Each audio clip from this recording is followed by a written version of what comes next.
예수가 흔들리면 다 흔들린다. 예수가 흔들리면 다 흔들린다라는 제목으로 하나님 말씀 증거하도록 하겠습니다. 우리가 교회 생활을 하는데 교회는 한 번도 완벽했던 적이 없습니다. 그래서 성경은 교회를 설명할 때 지어져 간다 또는 만들어져 간다 이런 식의 표현을 합니다. 그러니까 진행형이죠. 완성된 게 아니라는 것입니다. 다 된 게 아니라는 거예요. 이렇게 지어져 가고 있다 그런 얘기입니다. 그래서 잘 보면 교회는 부족합니다. 근데 부족하다 그래서 복음 전파가 안 된 게 아니에요. 우리가 사도행전 5장을 살피지 않습니까? 아나니아 삽비라 사건 이거 부족함이잖아요. 불순종이잖아요. 그럼에도 불구하고 수습하고 난 다음에 또 복음이 전파됩니다. 그래서 사도행전 5장 41절 14절 보니까 믿고 죽게로 나오는 자가 더 많아졌다. 남녀의 큰 무리가 되었다. 이런 얘기가 있습니다. 그러므로 교회는 부족하고 약해도 하나님께서 여전히 사용하고 계신다라는 거, 그걸 잊지 말아야 된다는 것입니다. 또한 한 세대가 무너집니다. 어떤 세대가 우르르 무너져요. 믿음이 다 무너지면 이제 어떡하나, 이제 절망이다. 이렇게 사람이 어둠에 대한 그 예측을 합니다. 근데 또 다음 세대가 또 이렇게 세웁니다. 대표적인 게 아하스 왕 때, 남쪽 유다의 아하스 왕 때 다 무너졌잖아요. 어떻게 이렇게 악한 왕이 다 있습니까?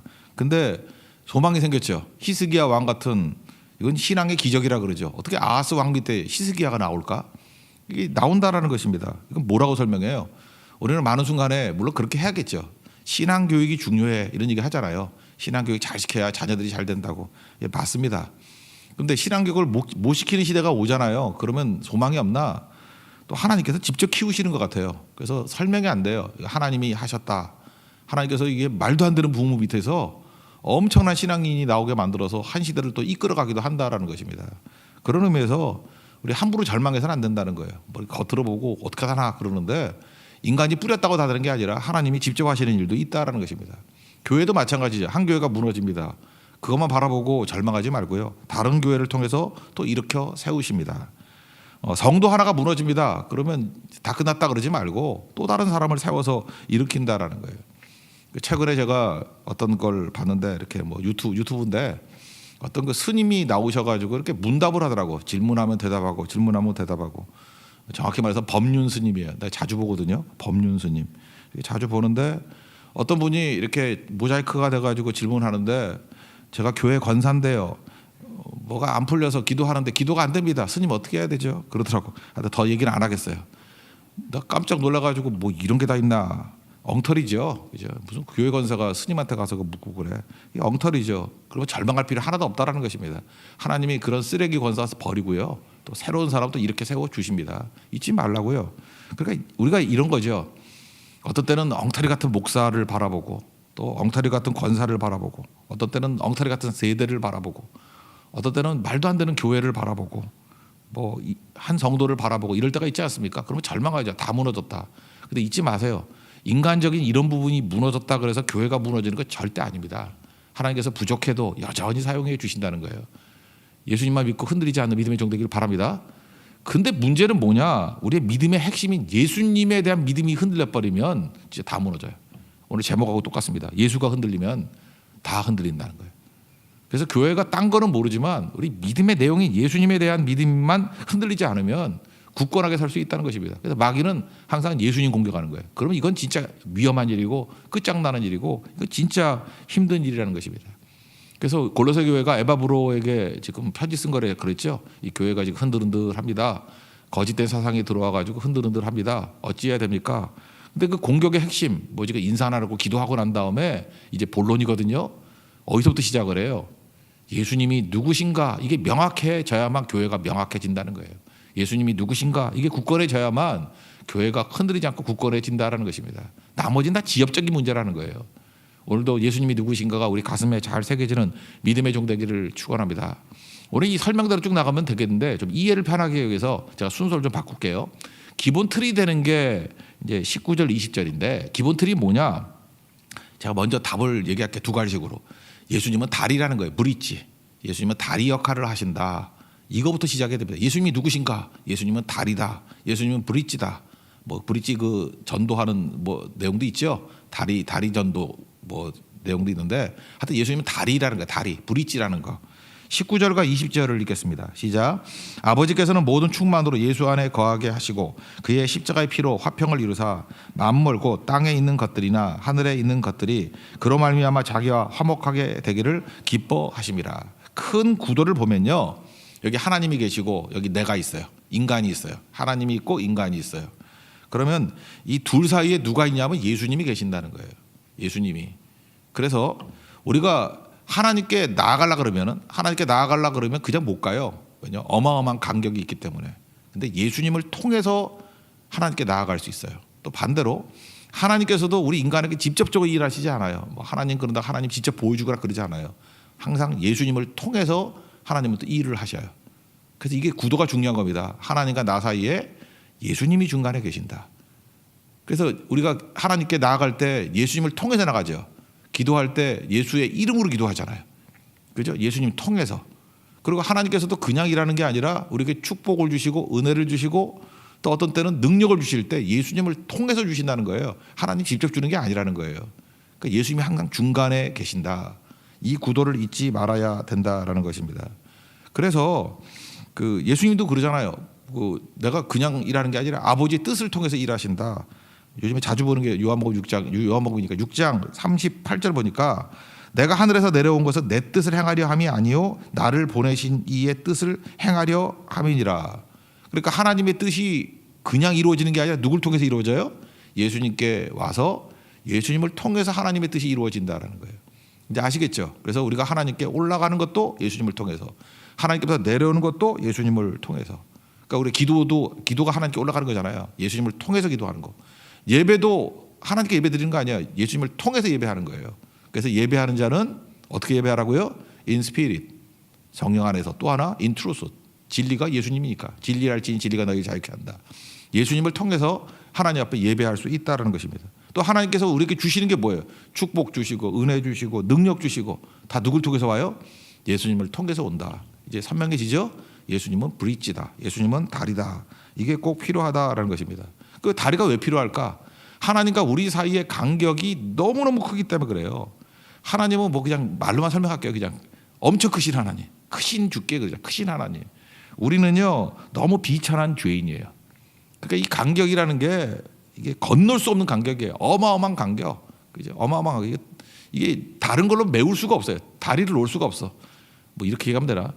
서울에서 LA까지 다리를 놓는다. 불가능하죠. 어마어마한 간격이니까. 근데 그걸 오직 예수님이라는 다리로만 연결될 수 있다는 거예요. 다른 길이 없다는 거예요. 어떤 거로 우리 철학, 종교, 뭐 우리 사상 이런 거 갖고는 다리가 되질 않아요. 제주도도 다리를 못 놓는데 뭐 그 가능하겠어요. 근데 그 어마어마한 간격을 예수님만이 메꿀 수 있다. 이거 비슷하게 설명하는 게 이사야 55장 8절 9절 우리 자주 인용되는 말씀 아닙니까? 내 생각은 너희 생각과 다르다. 생각 문제. 내 길은 너희 길과 다릅니다. 그래서 뭐라고 얘기해요? 이게 하늘과 땅 같다는 거예요. 하늘이 땅보다 높은 가치. 그러니까 하늘 땅 그럴 때 우리 제일 크다 그러잖아요. 뭐 차이가 제일 큰 걸 뭐라 그래요? 하늘과 땅 차이 뭐 그러잖아요. 그죠? 그렇게 설명하고 있어요. 설명할 길이 없으니까. 어마어마한 간격이라는 거예요. 내 길이 그렇다는 거예요. 내 길이 너희 길과 다르고 내 생각이 너희 생각과 다르다. 그러니까 하나님은 어마어마하게 크신 분, 우리는 어마어마하게 낮은 존재. 나갈 길이 없어요. 간격이 너무 커서, 간격이 너무 커서. 근데 예수님이라는 다리를 통해서만 하나님께 갈 수 있고 하나님 축복도 올 수 있다. 그러니까 제일 좋은 말은 뭐냐? 다리의 다리, 브릿지. 예수님은 우리의 다리가 되어 주신다. 그래서 그 다음 내용 보면은 이게 간격이 얼마나 큰지를 멀리 떠나 있다 이렇게 표현되어 있고, 원수다. 원수의 심리적인 간격은 어마어마하죠. 원수 안 만나려고 그러잖아요. 그죠? 엄청난 간격. 또 하나 죽음은 단절이거든요. 그래서 다 끊어진 이 어마어마 죽음이라는 간격을 메꿀 수 있는 다리도 예수님. 원수라는 간격을 메꿀 수 있는 다리도 예수님. 멀리 떠나 있는 우리 간격을 메꿀 수 있는 것도 예수님. 예수님은 다리 되신다. 그죠? 교량 되신다. 브릿지 되신다. 21절 22절 읽겠습니다. 시작. 전에 악한 행실로 멀리 떠나 마음으로 원수가 되었던 너희를 이제는 그의 육체의 죽음으로 말미암아 화목하게 하사 너희를 거룩하고 흠없고 책망할 것이 없는 자로 그 앞에 세우고자 하셨으니. 굳이 말한다 그러면 이 다리 이름을 뭐라고 설명할 수 있느냐? 중보 다리 또는 뭐 화목 다리 또는 뭐 구원 다리 이렇게 말할 수 있다라는 거예요. 여러분 요한복음 14장에 보면은 6절에 예수님께서 나는 길이요 진리요 생명이니 길이라 그랬잖아요. 이 길이라는 거를 그냥 다리로 설명하면 제일 좋을 것 같아요. 나는 다리다. 그래서 나로 말미암지 않고는 아버지께로 올 자가 없느니라. 나라는 다리 없이는 아버지께 올 수 있는 사람은 아무도 없다. 이렇게 설명하고 또 디모데전서 2장 5절 보니까 하나님은 한 분이시요 또 하나님과 사람 사이에 중보자도 한 분이시니 그 사람이신 그리스도 예수라. 예수님이 다리라는 거죠. 중보자 다리. 그리고 사도행전 4장 12절 암송 구절이죠. 다른 이로서는 구원을 받을 수 없나니 천하 사람 중에 구원을 받을 만한 다른 이름을 우리에게 주신 일이 없습니다. 구원이라고 말하는 게 뭐예요? 이게 우리에게 풀려준다는 거죠. 하나님의 능력으로 우리가 풀려나는 거, 자유를 얻는 거, 그 다리를 놓는 게 예수님밖에 없다. 뭐 도처에 나와 있는 얘기겠죠. 그래서 예수님이 우리의 다리 되어 주신다. 그래서 다리 대신 예수님을 통해서 하나님께 나아가고 다리 대신 예수님을 통해서 하나님의 능력과 은혜와 축복을 누릴 수 있는 우리 믿음의 종 되기를 축원합니다. 머리에 그려지시죠? 다리라는 개념을 가지고 기도할 때 선명한 그림을 가지고 하나님 앞에 나아갈 수 있고 하나님의 은혜를 받을 수 있다. 예수님은 다리 되어 주신다. 이게 첫 번째 내용이고요. 두 번째 예수님은 누구시냐 이렇게 묘사하는 게 뭐냐. 보이는 하나님이라는 거예요. 보이는 하나님. 하나님은 영이시기 때문에 우리 눈에 안 보입니다. 우리 피조물이 우리 하나님 볼 수 없어요. 그런데 알 수도 없어요. 근데 예수님을 통해서 보인다 그런 뜻이죠. 15절 읽겠습니다. 시작. 그는 보이지 아니하는 하나님의 형상이시요 모든 피조물보다 먼저 나신 이시니. 여기 보니까 보이지 아니하는 하나님의 형상이다. 그러니까 보이지 않은 하나님이라는 거죠. 하나님은 안 보이죠. 근데 안 보이는 하나님을 우리가 이렇게 육체를 가지고 볼 수 있는 하나님으로 이렇게 인식하게 만드는 게 누구예요? 예수님이라는 거예요. 그러니까 예수님은 이퀄 보이는 하나님이에요. 그래서 하나님에 대해서 이렇게 추상적으로 생각할 거 없다는 거예요. 우리 몰라요, 하나님. 저 멀리 계신 너무 크신 하나님이기 때문에. 근데 우리를 보여주시려고 예수님이라는 육체를 가지고 보이는 하나님으로 오셨다라는 것입니다. 이거 잘 궁금하면요. 작년인가 요한복음 14장 강의했던 거 내용 보면 좀 자세히 나와요. 빌립이 하나님 보여주세요 하는 내용 나오잖아요. 일반론으로 한번 본다 그러면 인간은 하나님을 볼 수가 없습니다. 왜? 본질상 우리 피조물이기 때문에. 한계가 있는 피조물이 전능하신 하나님을 경험할 수 없죠. 불가능하죠. 개미가 인간을 어떻게 경험하겠어요? 차원이 다르니까. 그러니까 우리가 보여주면은 뭐 이렇게 개미가 알 수 있을까? 우리가 멀리 다니면 개미가 우리를 어떻게 알아요? 전혀 모르는 거죠. 그런데 이게 레벨이 같아야 돼. 같은 레벨이 돼야지 인식할 수 있거든요. 그러면 우리가 하나님을 알 수 있으려 그러면 우리가 하나님이 돼야 돼. 근데 인간이 하나님이 될 수 있어요? 뭐 선악과 먹으면 된다고? 망하는 거지. 그게 속는 거지. 우리가 하나님이 돼야 하나님을 인식할 수 있어요. 같이 하나님이 돼야. 불가능하죠. 그런데 하나님이 인간이 되시면 같은 레벨이니까 인식이 되겠죠. 그래서 하나님이신 예수님이 인간이 되신 거예요. 그리고 죄인이 되신 거. 그래서 같은 레벨이 되기 때문에 하나님을 인식할 수 있다라는 것입니다. 이게 그 일반적인 개념이에요. 근데 그 전능하신 하나님은요, 있는 상태로 보면 우리가 죽어요. 그래서 모세가 하나님 보여주세요 그랬더니 너 죽을라 그래. 나를 보고 살 자가 없느니라. 그 33장 20절 출애굽기에 나오잖아. 나를 볼 자는 죽느니라. 그래서 뭐 이렇게 싹 지나갈 때 뒷모습만 보여줬다. 진짜 뒷모습이겠어요. 일부분 하나님의 흔적같이 보여줬다 그런 뜻이겠죠. 그죠? 그러니까 하나님 태양 생각해. 태양을 보려면 볼 수 있지. 보려면 봐요. 그 다음부터 그러면 맹인될 걸. 눈 다 타버리잖아요. 그죠? 하나님을 그렇게 보는 거예요. 이렇게 간접적으로 보든지 뭐 이렇게 셀로판지 같이 보고 보든지. 태양은 있다는 걸 알지만 직접 못 봐요. 그런 거와 똑같은 거다. 뭐 이런 정도로 이해했으면 좋겠습니다. 그래서 하나님을 인식하려고 그러면은 예수님을 통해서만 인식할 수 있다 그런 얘기예요. 그래서 빌립이 묻잖아요. 요한복음 14장 9절에서 아버지 보여주세요. 그랬더니 너 나보고 왜 아버지 보여달라 그러냐? 나를 본 자는 아버지를 보았거늘 어찌하여 아버지를 보이라 하느냐? 이 뜻을 알겠어요? 하나님 볼 수 있다는 착각들이 있지 여러분 속에서도. 그건 우상은 보여요. 내가 하나님이라고 부르는 우상은 보여. 근데 하나님 아니잖아 그거. 진짜 하나님은 보면 죽어요. 그래서 볼 수 있는 하나님으로 하나님께서 우리에게 오신 게 예수님이라고. 그래서 예수님을 통해서 하나님의 생각이 뭔지, 하나님의 뜻이 뭔지, 하나님의 성품, 사랑이 뭔지, 슬픔이 뭔지, 예수님의 마음이 뭔지, 그거 하나님을 통해 예수님 통해서 하나님의 마음을 다 알 수 있다라는 것입니다. 그래서 그 인식하는 얘기를 존재를 인식하는 거를 성경은 너무 깊이 들어가는 아침에 세 가지로 이해할 수 있어요. 이게 안다, 본다, 믿는다 이렇게 표현해요.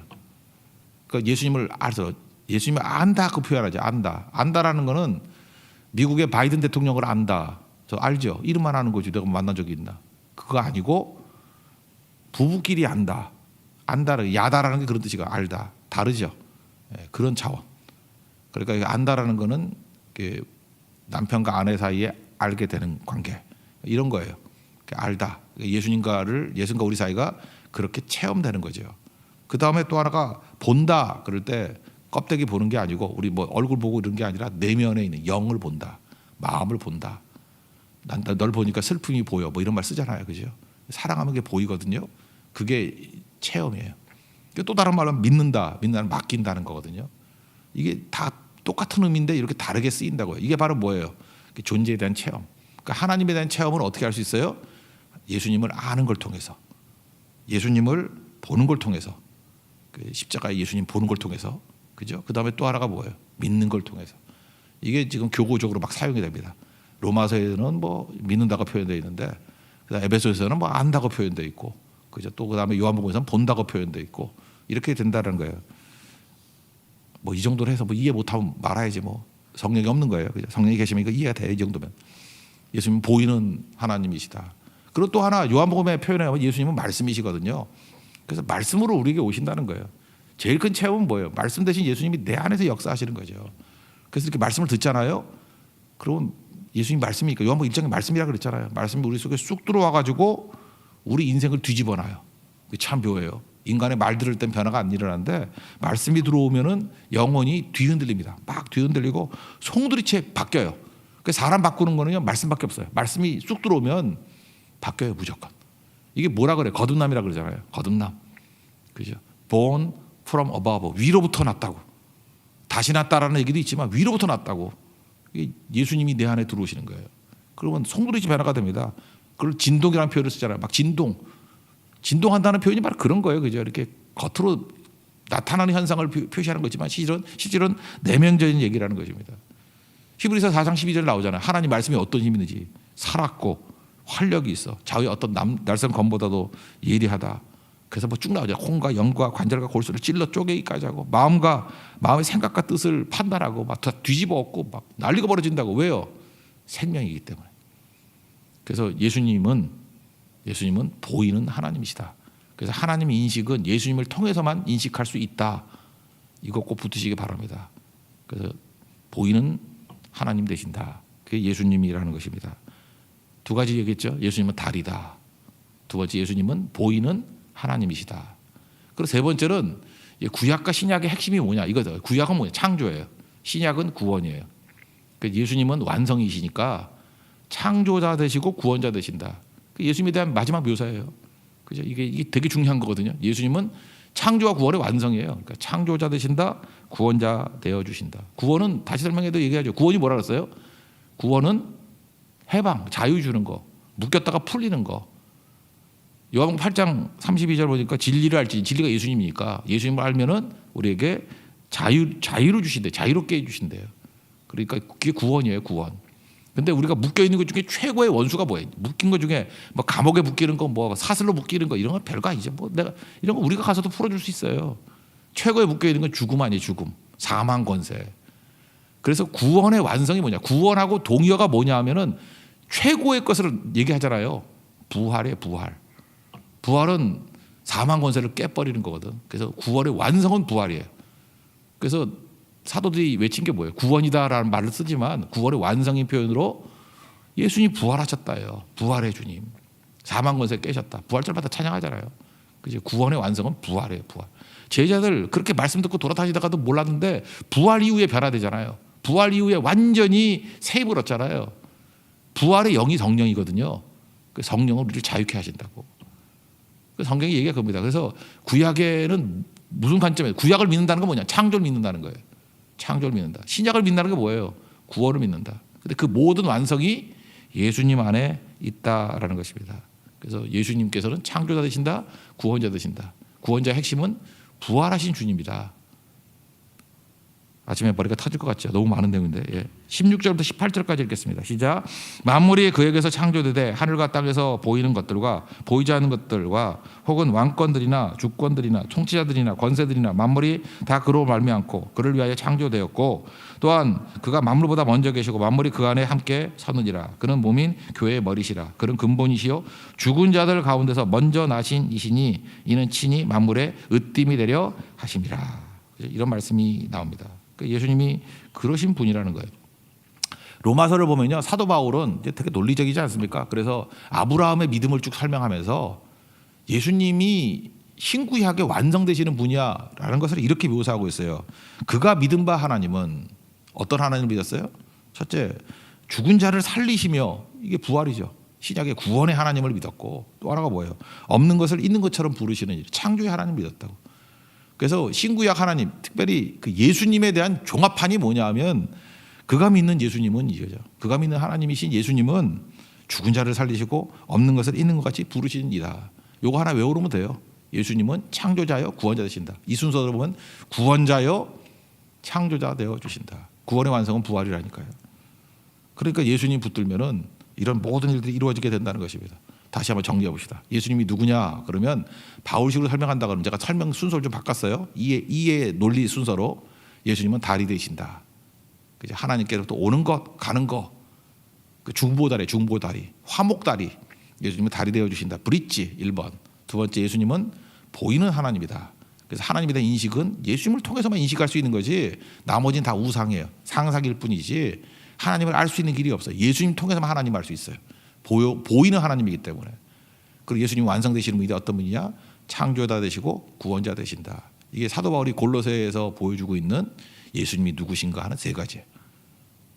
달이 되신다, 보이는 하나님이다, 창조와 구원자 되시는 완성이신 분이시다. 그래서 이런 예수님을 믿으면 흔들리지 않겠죠? 그래서 마지막 23절이 이러면 안 흔들려 그런다고. 그리고 이 예수님을 만민에게 전파해야 돼. 그리고 나는 그 전파하는 복음의 일꾼이야. 알아듣겠니? 그거예요. 알아듣겠습니까? 아멘. 예, 그럼 끝나는 거예요. 이제 마지막 읽읍시다. 23절 읽겠습니다. 시작. 만일 너희가 믿음에 거하고 터 위에 굳게 서서 너희 들은 바 복음의 소망에 흔들리지 아니하면 그리하리라. 이 복음은 천하 만민에게 전파된 바요 나 바울은 이 복음의 일꾼이 되었노라. 어디 예수님밖에 없습니다. 예수님이 누구신지 명확히 알고 우리는 부족하고 연약하지만 그것 때문에 흔들리지 않아요. 근데 예수님이 누군지에 대해서 딴소리하기 시작하면 교회는 흔들흔들한다라는 것입니다. 그게 이단이고 그게 마귀의 공격이에요. 명확하게 예수님이 우리의 중보자 되신다는 것, 달이 되신다는 것, 예수님은 보이는 하나님이라는 것, 그 예수님은 창조주와 구원자 되시고 구원의 완성이 부활이니까 부활하신 주님이라는 것을 고백하고 간증하고 붙들 수 있는 믿음의 신실한 종 되기를 축원합니다. 오늘도 그 예수님께 구하고 응답받는 시간 되기를 축원합니다. 예, 다 같이 자리에 일어나겠습니다. 리빙 홉 1절과 2절 찬양하겠습니다.